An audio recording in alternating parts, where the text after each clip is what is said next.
Bonjour, chers frères et sœurs.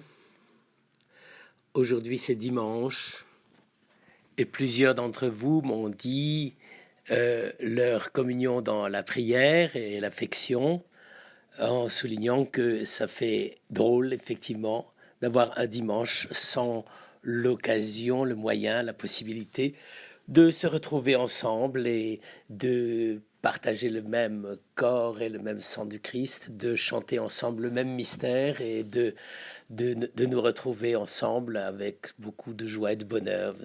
Je crois que, j'espère surtout qu'on mesurera à travers cette expérience ce que peut avoir de frustrant ce qu'on appelle les moyens de communication virtuelle, parce que c'est vrai que c'est mieux que rien, mais c'est vraiment beaucoup moins que la vérité et la réalité. Or, précisément, ce à quoi nous aspirons, c'est pas de voir des messes à la télé, c'est pas trop mal, bien sûr on fait ce qu'on peut, mais c'est de nous rendre compte aussi du vide que peut creuser dans notre cœur une sorte d'accoutumance au virtuel, au lieu de retrouver la réalité même en chair, en os, en cœur, en intelligence et en affection, la réalité même des gens que nous rencontrons. Alors aujourd'hui, c'est le dimanche qu'on appelle de l'aveugle-né, c'est-à-dire c'est ce célèbre passage de Saint Jean. J'imagine que la plupart d'entre vous, vous le connaissez bien parce que on se réunit au fil de chaque dimanche et comme la plupart du temps nous avons des catéchumènes, nous avons la joie de célébrer chaque dimanche de carême, le quatrième, comme année A, c'est-à-dire un geste d'initiation pour les catéchumènes. Et comme je l'ai fait les fois précédentes, mais peut-être avec un petit peu plus de, disons, de nostalgie, je me suis permis d'accompagner notre méditation sur l'aveugle-né à travers, comme je l'ai fait déjà plusieurs fois, à travers un tableau. Et ce tableau, je ne sais pas si vous le connaissez, il est conservé à Nantes. Il a été peint par un homme bien connu qui s'appelle Georges de la Tour. Nous en avons déjà vu un autre dans la série des peintures nocturnes. C'est celle de l'enfant Jésus en face de Saint Joseph qui est en train de monter une pièce de charpente, n'est-ce pas? Et je vous ai dit toute l'importance et toute la compréhension théologique que pouvait avoir de la tour du mystère de la présence lumineuse du Verbe de Dieu dans notre chair, dans notre condition humaine. Et là, c'est une peinture diurne. La tour a à peine 30 ans et il peint surtout des scènes des scènes de rue. Et il a fait au moins 5 fois euh, des scènes représentant un vieux joueur de vielle. Ceux qui ont assisté au concert de Maurice Guis savent à quel point la vielle est un instrument, j'allais dire, symbolique important, puisque c'est une vielle à roue, et on voit d'ailleurs la main droite du vielleur et qui est en train de tourner la manivelle pour faire ce son légèrement égrillard, etc. Et si magnifique parce que la vielle à roue était un instrument d'accompagnement. Elle reste d'ailleurs un instrument d'accompagnement et c'est un instrument ancien qui commence à retrouver toute son importance. Mais d'un point de vue spirituel, je trouve que ce tableau nous aide à relire l'aveugle-né, parce qu'évidemment, il faut quand même un petit peu se changer les idées. Hein. Je veux dire, on ne va pas simplement consulter les textes, mais on peut aussi lire les textes à la lumière de la peinture et du génie des peintres, surtout des peintres aussi chrétiens et aussi profondément théologiens, avec un regard d'une perspicacité étonnante. Eh bien, on peut lire ce passage de l'aveugle-né d'une façon, à mon avis, bouleversante. Pourquoi? Parce que nous sommes en train de voir l'aveugle comme Jésus l'a vu. Et c'est incroyable de nous peindre, c'est-à-dire la peinture, c'est l'art visuel par excellence, de nous peindre un aveugle pour que nous puissions le voir en train de ne pas voir, mais avec une force et une présence étonnante. Je crois que on ne peut jamais regarder le regard d'un aveugle parce qu'on a toujours peur d'être comme indiscret et manquer de tact. En réalité, il s'en fiche qu'on le regarde parce qu'il ne nous voit pas. Mais se retrouver ici, grâce au subterfuge, si je puis dire, de la peinture, devant cet homme, nous le voyons en réalité comme le Christ l'a vu. Comment le Christ a-t-il vu cet aveugle? Bon, ben, évidemment, il ne jouait pas de vielle à roue, ça n'existait pas à l'époque, mais il avait d'abord cette espèce de, de fermeture du visage parce qu'il n'y a pas de regard. Peindre un portrait, enfin c'est pas un portrait puisque c'est une peinture en pierre, elle fait 1,60 m de haut. Euh, Peindre un portrait de quelqu'un qui ne voit pas, c'est le suprême paradoxe, quoi. Je veux dire, c'est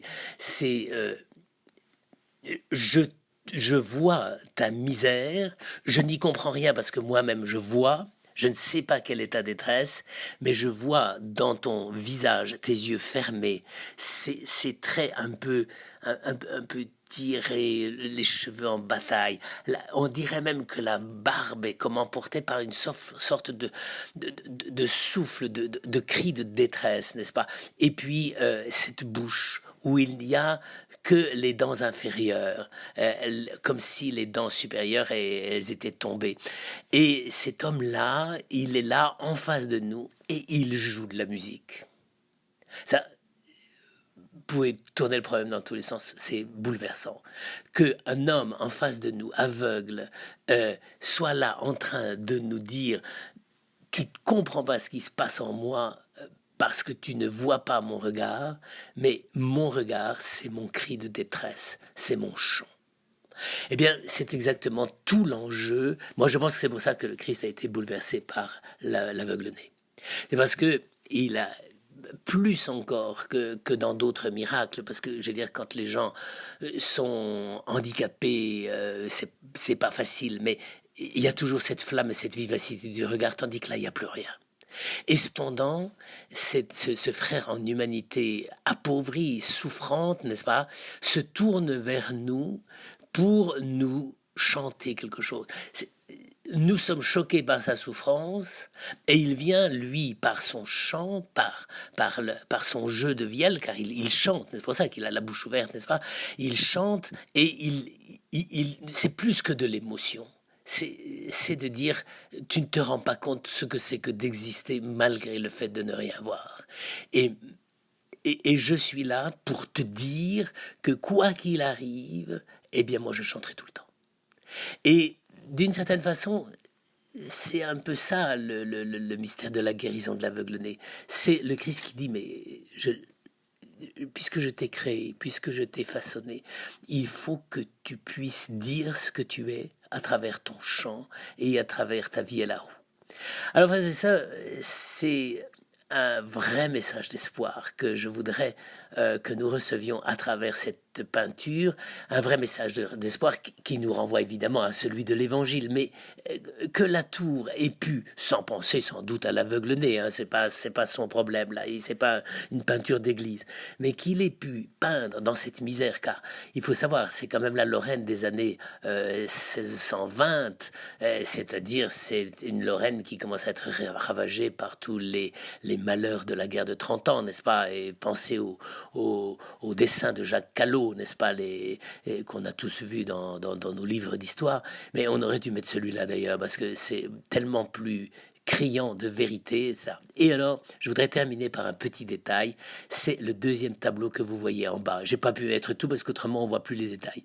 Mais on appelle cette peinture du vielleur, on l'appelle le vielleur à la mouche. Pourquoi? Parce que en bas du tableau, c'est-à-dire là où le contemplateur du tableau peut aller voir de près, de très près, qu'est-ce qu'il y a sur la chausse, sur la chaussure de ce vielleux? Il y a une mouche. Et évidemment, c'est terrible. Parce que la mouche, c'est quoi? C'est ce qui va s'agripper au cadavre, n'est-ce pas? C'est ce qui est le symbole de la décomposition et de la mort. Et donc, le paradoxe est poussé jusqu'au bout. Et ça aussi, c'est l'aveugle-né. L'aveugle-né, c'est quelqu'un qui crie vers le Christ parce qu'il se sait voué à la mort, comme ce vielleux est en train de chanter son chant sans savoir qu'il a déjà la touche incroyablement violente de la mouche qui peut lui empoisonner la vie. Et donc, vous voyez, c'est le mystère de notre vie aujourd'hui. Nous sommes en face de ce mystère de la mort et et nous n'y pouvons rien. Et c'est encore plus petit qu'une mouche, ce qui peut tuer, n'est-ce pas? Eh bien, c'est là. Et ça ne se peindra jamais, le virus.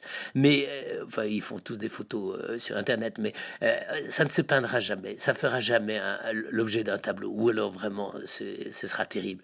Mais là, c'est le fait de dire, voilà, l'homme est aveugle parce que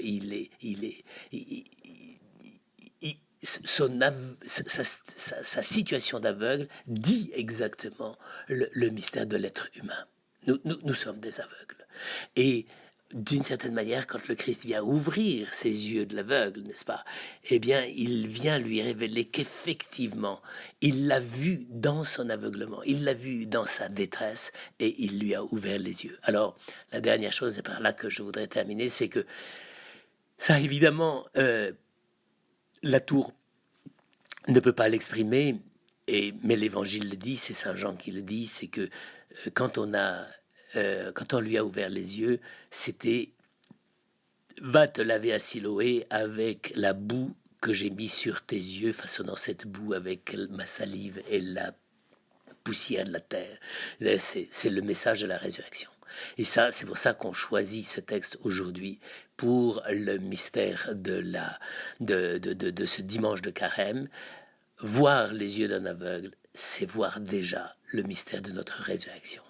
Dieu sait que la poussière du sol, qui est une poussière pleine de microbes, n'est-ce pas? Eh bien, quand elle est passée par la bouche, si je puis dire, du Christ, par sa salive, elle devient ce qui ouvre les yeux de l'aveugle et ce qui nous conduit à la gloire de la résurrection. C'est ce qu'on peut se souhaiter tous, quelle que soit la date, peu importe, mais c'est le fait de retrouver cette plénitude de la résurrection, telle que là, le Christ l'a réalisé pour l'aveugle-né et telle que involontairement, inconsciemment, Georges Latour l'a pu le symboliser.